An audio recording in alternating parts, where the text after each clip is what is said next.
Bueno, vamos a hablar de neurodegeneración y deterioro cognitivo. El doctor Melgar me encargó pasado, presente y futuro del Alzheimer y nos pusimos de acuerdo con el doctor Arbo de Paraguay para ir hablando de este tema a lo largo del curso de manera, nos repartimos los temas con el doctor Arbo que viene, seguramente hoy tiene una conferencia. Yo voy a hablar de la primera parte que tiene que ver con fisiología, de estos procesos que terminan en demencia y cómo a partir del entendimiento de la fisiología, entendemos de la fisiopatología, podemos entender los síntomas, podemos entender cómo funcionan los biomarcadores y las perspectivas terapéuticas. Entonces, a ver si pasamos a la siguiente diapo, a ver si pasa. Ahí está. Nosotros decimos que la demencia consiste en un cuadro cognitivo y un cuadro neuropsiquiátrico que condiciona deterioro funcional y pérdida de la independencia. Entonces, un cuadro cognitivo más cuadro neuropsiquiátrico que produce deterioro funcional y pérdida de la independencia. Esto es lo que llamamos demencia. Entonces, va yendo de abajo para arriba, demencia es la pérdida de la independencia de una persona a consecuencia de un cuadro cognitivo neuropsiquiátrico. Otra entidad que podemos describir es lo que llamamos deterioro cognitivo leve. Antes que la persona alcance la situación de demencia, se va produciendo un deterioro progresivo de funciones cognitivas y cambios conductuales, pero todavía mantiene su independencia. Esta etapa es la que llamamos deterioro cognitivo leve. En conjunto, podemos englobar todo bajo el paraguas de lo que llamamos deterioro cognitivo. Ahora, ¿cuáles son las causas más comunes de deterioro cognitivo? Porque yo los que les expliqué recién en realidad son síndromes, es decir, un conjunto de signos y síntomas detrás de lo cual tiene que haber una causa. Entonces, ¿cuáles son las causas más comunes? Bueno, tenemos acá enfermedad de Alzheimer en primer lugar, 60% de los casos, la enfermedad por cuerpos de Lewy es la segunda causa más probable, el deterioro vascular, la degradación de proteína TDP43, que probablemente para algunos sea una novedad, la demencia frontotemporal y en general cualquier enfermedad que afecte al cerebro en forma difusa y de manera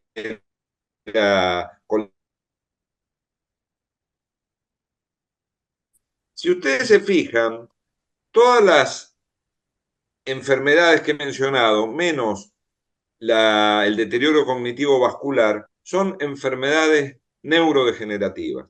¿Qué quiere decir enfermedad neurodegenerativa? Es una enfermedad que fíjense esta definición, que se caracteriza por la pérdida selectiva de grupos de neuronas vulnerables debido a alteración de proteínas específicas.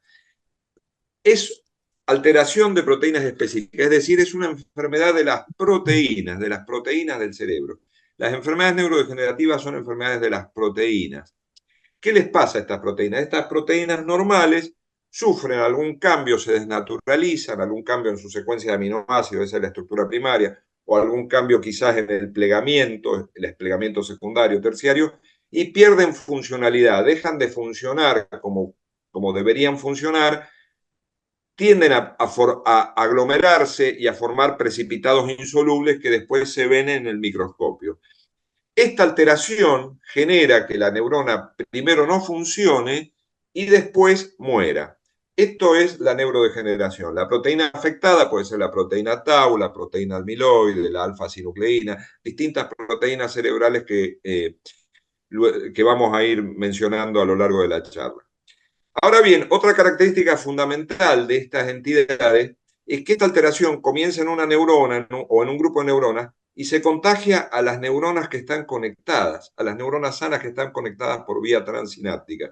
Es decir, la neurodegeneración es contagiosa de neurona a neurona. Por eso, estas enfermedades empiezan con determinados síntomas y después se van sucediendo de manera estereotipada y quizás predecible síntomas que vienen más adelante. Entonces el Alzheimer empieza con pérdida de la memoria, después suele aparecer apatía, pérdida de lenguaje, porque se va expandiendo la neurodegeneración. Bien, vamos a ir un poco más allá. Hablando concretamente del Alzheimer, acá el Alzheimer están afectadas dos proteínas fundamentalmente, la proteína amiloide, la proteína precursora de amiloide y la proteína tau. A la izquierda vemos un agregado que es una placa neurítica que tiene un núcleo de amiloide, de depósito de amiloide insoluble, y acá están neuronas destruidas y el cerebro que está luchando por liberarse de esto, entonces hay material inflamatorio, células de la glía, etc. A la derecha lo que tenemos es tau. Acá hay una neurona con un agregado de proteína tau que está hiperfosforilada y precipitada y perdió su funcionalidad y esta neurona probablemente está muerta. Es lo que se llama un precipitado en llamarada. Acá tenemos otro, ¿no? Entonces, amiloide y tau. Vamos con el amiloide. ¿Cómo se forma el amiloide? Esta es la proteína normal. Es una proteína que se llama proteína precursora de amiloide, que es una proteína transmembrana. Ven que tiene un dominio transmembrana. Este es el interior celular, este es el exterior. Y esta es la proteína normal. Esta proteína es metabolizada por unas enzimas que se llama gamma y beta secretasa. La gamma secretasa es la famosa presenilina, dejando un péptido que se llama péptido A-beta 42. Este péptido es altamente insoluble y altamente pegajoso y se va pegoteando, perdí la flechita, ahí está, se va pegoteando en el cerebro y el cerebro trata de desembarazarse de él y forma la placa neurítica, ¿sí? Entonces, este es el origen de la placa neurítica. Bien, ahora, cuando el cerebro trata de desembarazarse de esta estructura, se produce una reacción inflamatoria. Se produce una reacción inflamatoria normal. Cuando el cerebro es agredido, cualquier estructura del organismo agredida, se produce inflamación. Entonces, las células de la glía del cerebro que están en este estado de reposo, por decirlo de alguna manera, las células de la astroglía y la microglia, sufren una transformación y se transforman en células de la glía activada.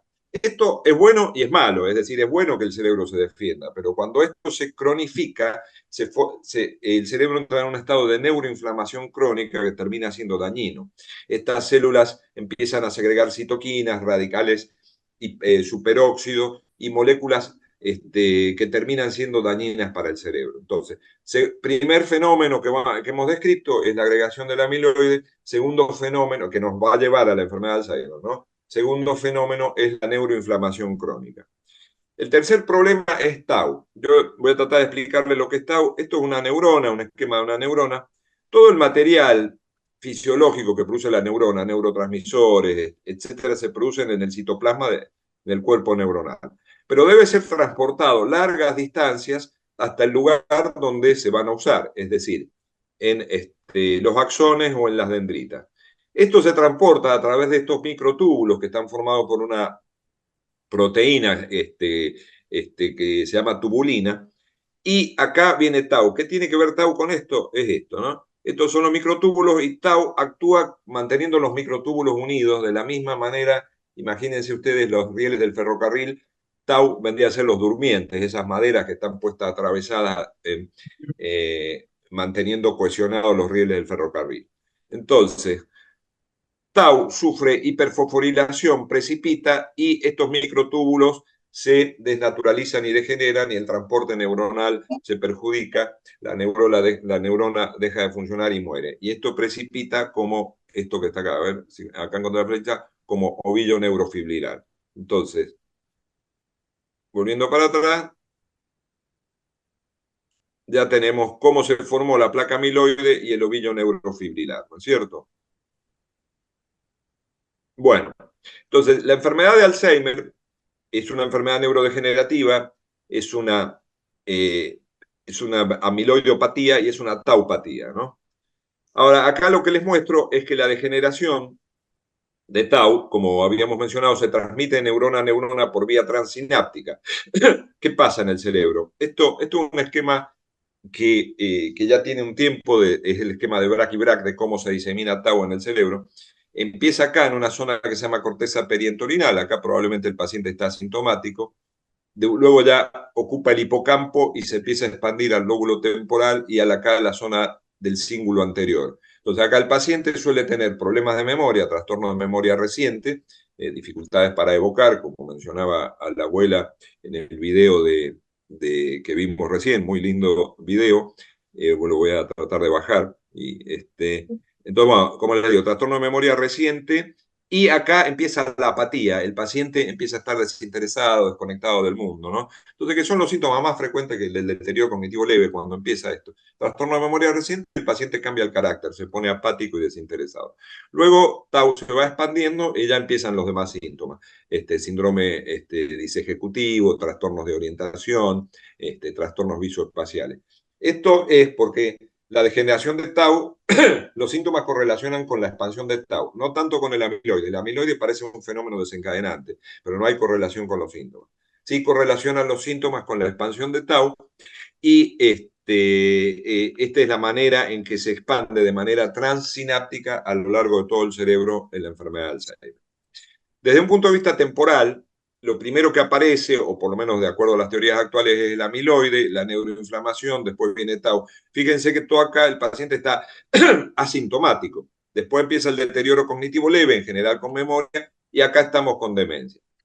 Bueno, lo que les quiero decir es que actualmente nosotros podemos visualizar todos esos procesos, podemos visualizar amiloide, podemos visualizar Tau, e inclusive neuroinflamación a nivel experimental, con biomarcadores. Entonces, los biomarcadores son elementos que nos permiten ver estos procesos. Por ahora tienen un uso más bien a nivel investigacional. También ya hay biomarcadores que se usan en la clínica, los va a explicar el doctor Arbo. Y también esto que hemos mencionado son objetivos terapéuticos, es decir, entendiendo esto, nosotros diseñamos terapéuticas. Ya hay terapéuticas antiamiloide aprobadas por la FDA en Estados Unidos y están en fase de investigación, están en fase 3, tratamientos antiinflamatorios para tratar la neuroinflamación, por ejemplo, con semaglutide, se está probando la droga semaglutide, que ahora está en boga por sus muchas bondades. Bueno, se la está probando para ver si sirve también para el tratamiento de Alzheimer, y con un nivel de desarrollo mucho menor, mucho más temprano, están moléculas anti-tau, que lo que hacen es tratar de bloquear el pasaje transináptico para que tau se quede frenada y no avance. Entonces, bueno, esta sería la explicación fisiopatológica, cómo entendemos ahora que se genera la enfermedad de Alzheimer. El cuadro clínico ya dijimos que es un cuadro cognitivo y neuropsiquiátrico que termina afectando la funcionalidad. El cuadro característico es el cuadro amnésico, ¿no es cierto? Trastorno de la memoria episódica, la memoria de trabajo, memoria reciente. Luego vienen problemas del lenguaje, disminución con la fluencia, dificultades para denominar una cosa, empieza pasado más tiempo, empieza a tener compromiso, a transformarse en una fascia no fluente. Problemas de visoespacialidad, que son problemas para orientarse, para entender distancias, para reconocer lugares y personas conocidas, y problemas de ejecutividad, que son los problemas para organizarse y planificar la vida, ¿no? Esto es básicamente la enfermedad, a grandes rasgos, la parte cognitiva de la enfermedad de Alzheimer, que se acompaña de síntomas neuropsiquiátricos y conductuales que tienen la misma jerarquía que la enfermedad de Alzheimer. La apatía, que ya le hemos mencionado, que es este desinterés que tiene el paciente, y toda una serie de síntomas que estimo que los va a desarrollar la doctora Zulig a lo largo de la jornada. Estos síntomas condicionan afectación de la funcionalidad.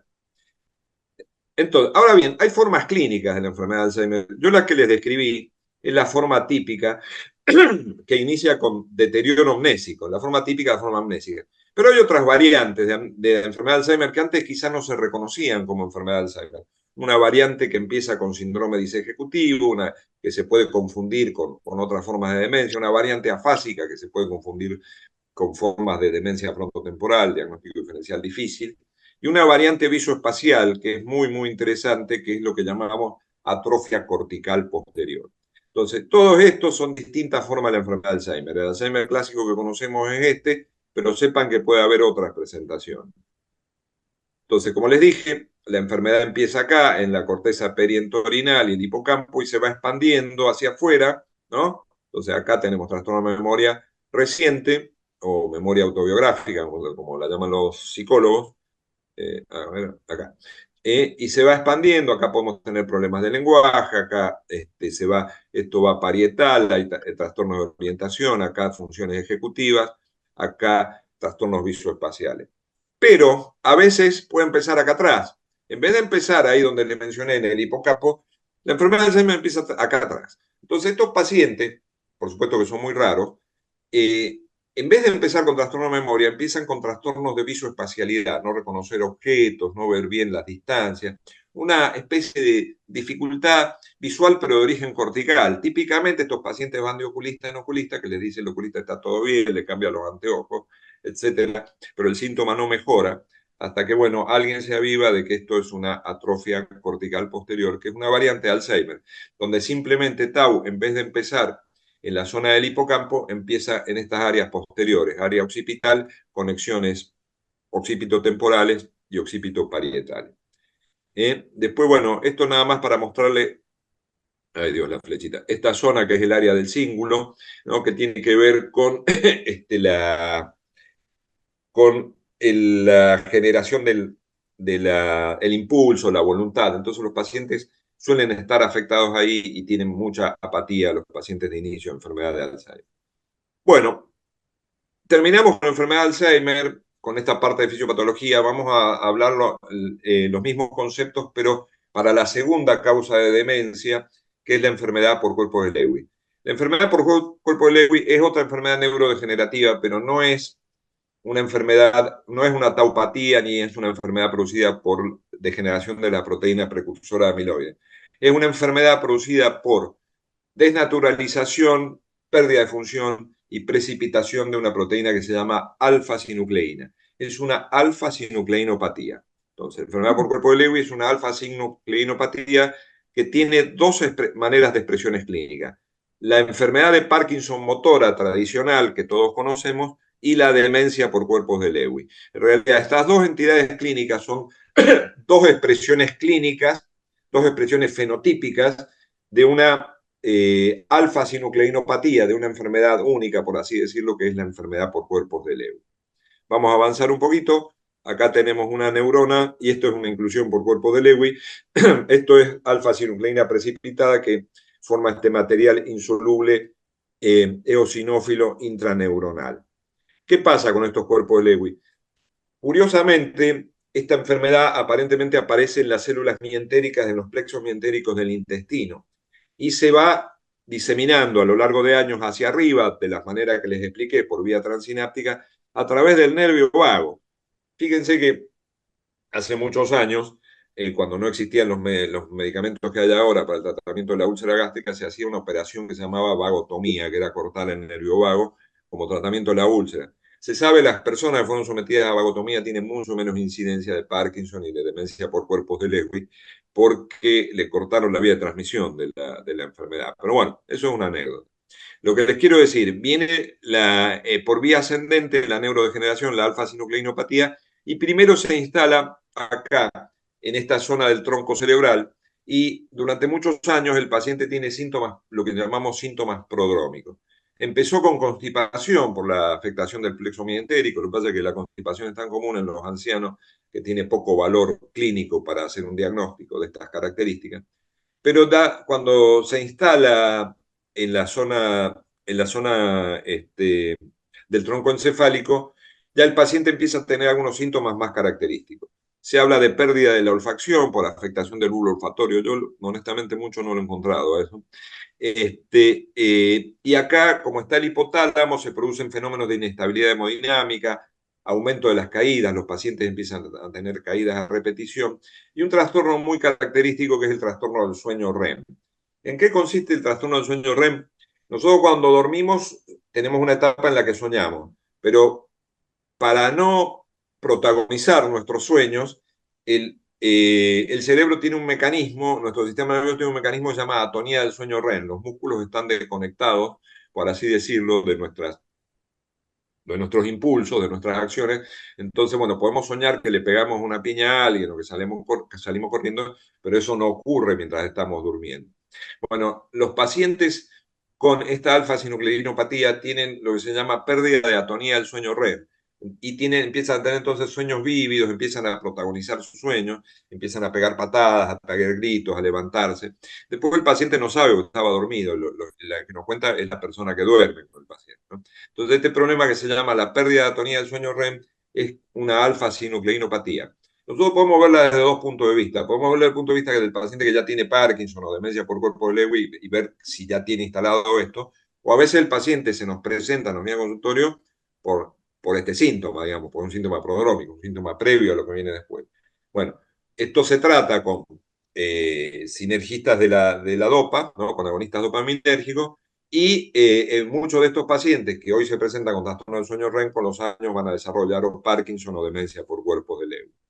Bueno, entonces tenemos esta entidad acá, luego se sigue diseminando ya hacia los núcleos grises de la base, la alfa-sinucleinopatía, y tenemos el Parkinson motor característico, ¿no? Con todas las características del Parkinson motor, y conforme se sigue diseminando, años después de tener síntomas motores, cuando alcanza la corteza tenemos una demencia asociada a la enfermedad de Parkinson. Esta es la forma de presentación con Parkinson motor y años después demencia. Puede ocurrir que todas estas dos etapas ocurran de manera más o menos simultánea en pocos meses, entonces en este caso llamamos al paciente que padece demencia por cuerpos de Lewy, mientras que en el primer caso que he descrito el paciente padece Parkinson y a lo largo de los años desarrolla una demencia asociada al Parkinson. Es decir, si los síntomas que son similares aparecen de manera más o menos conjunta dentro del año, es una demencia por cuerpo de Lewy. Si los síntomas aparecen de manera más escalonada, primero lo motor y después lo otro, la demencia es una demencia asociada al Parkinson. ¿Y cuáles son estos síntomas? Que como les digo son compartidos por ambas entidades. Bueno, hay un deterioro cognitivo progresivo, prominentes alucinaciones visuales, es decir, los pacientes tienen alucinaciones visuales que son muy características, suelen ver niños, personas dentro de la casa, animalitos, fluctuaciones cognitivas muy llamativas, pacientes hay días que están muy bien y hay días que ni siquiera los pueden despertar, sin que medie el efecto de ninguna medicación ni ningún trastorno metabólico, tienen unas fluctuaciones cognitivas muy grandes, los signos extrapiramidales y los trastornos del sueño y neurovegetativos ya descritos. Para esto también hay biomarcadores que tienen que ver con el neurotransmisor DOPA, con la dopamina, y también ya hay algunos tratamientos, hay un anticuerpo monoclonal que se llama prasinezumab, que bloquea la alfa-sinucleína y la diseminación de alfa-sinucleína, y ya se está probando en el Parkinson motor. Bueno, les voy a contar ahora de esta enfermedad que lamentablemente tiene este nombre en inglés y no logro traducirlo, no he encontrado una traducción al castellano, una enfermedad descrita en los últimos años, se llama late, ¿no? Obviamente de tardío, porque esta es una enfermedad que agarra después de la octava década de la vida. Y vamos a tratar de traducir esto, que sería una encefalopatía límbica relacionada a la edad por TDP. Bueno, sería una cosa así. ¿Y qué es esto? Bueno, esto es otra enfermedad neurodegenerativa que se produce por degeneración de esta proteína que se llama proteína TDP43, de la cual mañana vamos a hablar largo y tendido, pero bueno, hoy vamos a introducir el tema. Esta proteína se llama TDP43, es una proteína que está tanto en las neuronas como en la neuroglia, ¿no? ¿Se acuerdan de la neuroglia, las estructuras de sostén e inmunológicas y de nutrición del cerebro? Entonces, están ahí, sobre todo sobre una proteína nuclear, aunque también tiene un componente citoplasmático, y bueno, esta proteína precipita y forma estos agregados, y ahí se producen distintas patologías que tienen que ver con la precipitación de TDP43. Yo les voy a hablar de esta forma de demencia que se describió en los últimos años, en los últimos años hablo de los últimos 15 años, ¿no?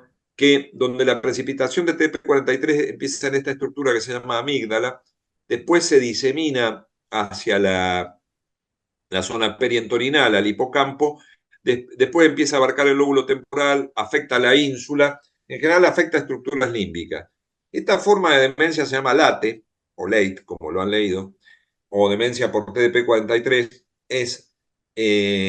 ocurre en etapas tardías de la vida, más tardías que las demás demencias que estamos estudiando, octava década de la vida, personas de 85 años, no nonagenarios, y es una demencia tipo amnésica, muy difícil de diferenciar de la enfermedad de Alzheimer, de la variante amnésica, la variante clásica, que tiene la característica que evoluciona más lentamente que el Alzheimer y en general no termina, digamos, diseminándose a todo el cerebro, sino que queda limitada a las estructuras límbicas. Es decir, el paciente tiene trastorno de memoria, trastorno de conducta, pero no suele avanzar ni tan rápido como la enfermedad de Alzheimer, ni diseminarse tanto. Entonces, el paciente está muchos años con problemas de memoria muy lentamente.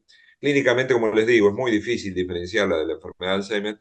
La característica es que no tiene amiloide. cuando empezaron a aparecer los biomarcadores, se vio que hasta un 25% de los pacientes que en manos del experto más calificado eran diagnosticados como Alzheimer, resulta que no tenían amiloide. Entonces no tienen Alzheimer. Si no tiene amiloide, no es Alzheimer. ¿Y qué tienen estos pacientes? Bueno, pensamos, la mayoría de estos pacientes tienen esto, tienen esta enfermedad por degeneración de la proteína TDP43. ¿No? Que como les digo, da un síndrome de anciano amnésico similar al Alzheimer, pero más confinado al sistema límbico. Y puede haber formas mixtas, hay alta frecuencia de cuadros mixtos, ¿no? Bueno, para completar la ensalada esta, ¿no? Para desazonar la ensalada, vamos a agregar el deterioro cognitivo vascular. Y entonces este es el panorama en realidad. Acá tenemos, ¿no? Esta flechita nos marca la edad. Acá tenemos en edades más jóvenes, en edades medias de la vida, no predominan, pero hay mayor frecuencia de demencia frontotemporal. La enfermedad de Alzheimer sigue siendo la más frecuente, pero la demencia frontotemporal tiene su pico de incidencia.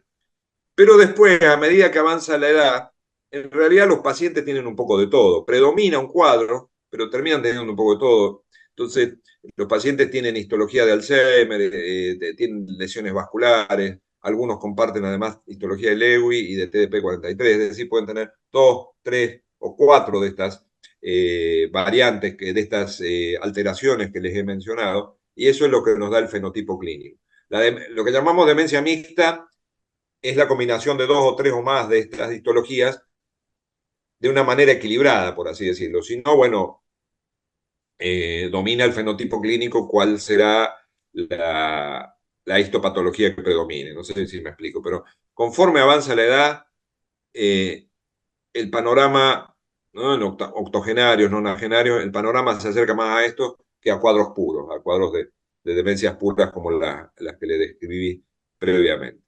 Bueno, yo para iniciar no tengo más, me parece que no hay más nada. No, muchas gracias, quedo abierto a las preguntas si las hubiera.